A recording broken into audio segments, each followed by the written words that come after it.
I wanted to explain a concept that I've heard of to explain the terms the spirit and the soul. And I'm not trying to claim that this is how things are. This is just a way to me of looking at things that is helpful to me.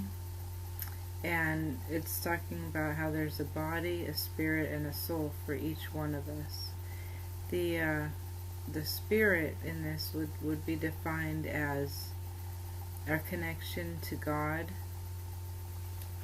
a connection to, whatever the life force, or whatever you might want to call it, a connection to the ether, and that's the spirit. And then the soul, even though a lot of people use that phrase the same way as I just use spirit, or that word, the soul in this case would be a person's personality, the things that they like, and the things that they're known for, whether they're cold or joyful, and then their preferences on the things they like to surround themselves with, like the material things, like chocolate or vanilla, and this sort of flavor to their personality would be called the soul. So you have the body, the spirit, and the soul.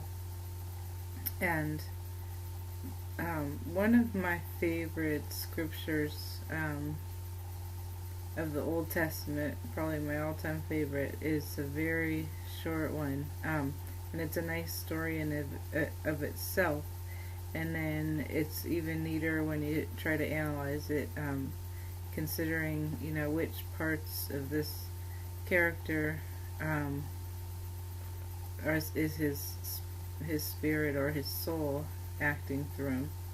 And so I'll read it now. It's a real short story, and it's pretty interesting to me. It's I like to look at this sort of as God's perspective. God wants men and women to get along, and just like if we had kids, we want our children to get along with each other, and we don't want robot children, so they have free will.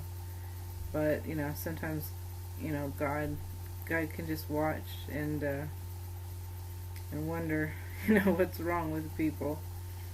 And I just find this character really amusing, in the way that he basically just tries to do the opposite of whatever God wants him to. And this is the book of Jonah. I guess it's probably inspired some of the stories that you hear, like in Pinocchio, where Pinocchio, I think it was stuck in a whale. That probably has ties to this story. And yeah, it's Jonah. Oh, and the version that I read is called the New International Version.